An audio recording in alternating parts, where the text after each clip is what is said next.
Hello Orchid friends, welcome back to my channel. Wherever you are, I hope you're having a great day, staying healthy and staying safe.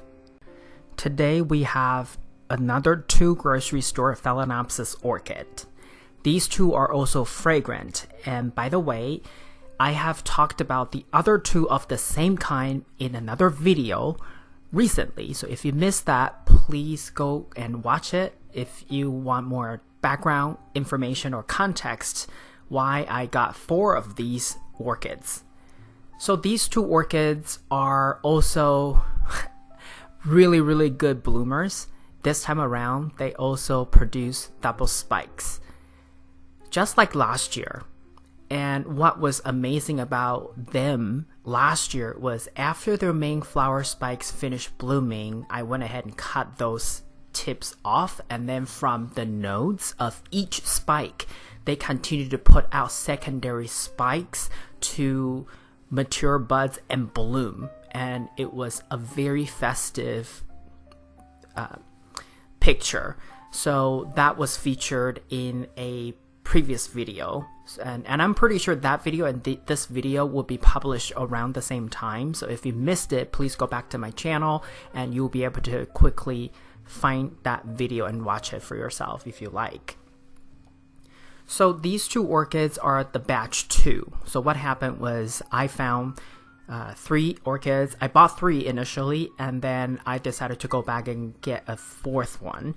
The idea then was that if I want to do experiments on these orchids, that the fact that they're the same kind, that would give me the same benchmark, the same reference point. But then if I do anything differently with individual one of them, I can then tell what's actually causing this orchid to do XYZ. But I haven't really done that because this particular bloom cycle, they were still in the original plastic plastic cup. I haven't really I didn't repot them just yet. This is a year after I have purchased them, and typically, unless I really had to, I usually like to give new orchids a little bit of time in my environment before I repot them. And because these orchids didn't show any signs of pest infestation, so I continue to keep them in their sphagnum moss medium. What I did differently, or what I did extra, was put them in 16-ounce plastic cup just to kind of have a little bit of division, so that in case there is any bugs or pests, there's a little bit of division so that they're not easily be able to, I guess, get to my other orchids.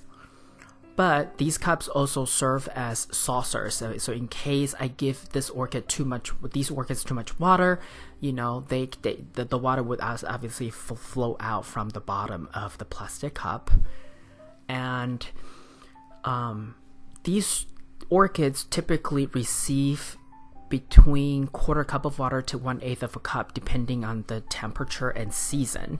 And they also receive quarter strength, 25% fertilizer.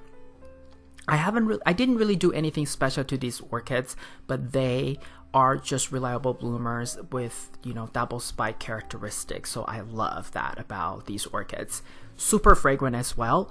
My guess is that it has Zuma pixie in its parentage, because the way the flowers look, it's very close to my the other orchid that I have, which I have lost since due to self-rot, but that orchid had Zuma pixie, so I'm guessing this one also has Zuma pixie because their fragrances are really similar and the flowers look really close. These cross seems to have slightly darker color in terms of that, for the petals, but the other one, the color is slightly lighter, but otherwise, the color distribution is what the fragrance tells me that they're probably the same cross or similar with Zuma pixie in the parentage. Anyway, if you look closely in the background, you see some aerial roots. That's because I haven't repot them, and I really, like I said in the other video too, I'm planning to give them a repot. And I think I would use the same 16-ounce cup as their new home, and use inorganic media. Usually I would mix Manto clay and hydrocorn, usually 1:1 or maybe 2:1, Manto clay being 2, and mix that and give them some drainage holes at the bottom so that it's more of a traditional setup with inorganic media. But because I also use the blue outer cup and for double cupping, so that gives me the ability to convert this back to semi-hydro if I just leave a little bit of excess water at the bottom for the orchid to soak up when they need it. The idea of repotting these orchids and getting the aerial roots into the media is that if they have more roots in the media, they would have more roots to hydrate and take up nutrients, which would help these orchids get further established in the new home, new media, as well as produce more leaves. And of course, the more leaves, the likelihood of this orchid rebloom with more buds is higher. Overall, I think these orchids are really good find. I just got lucky.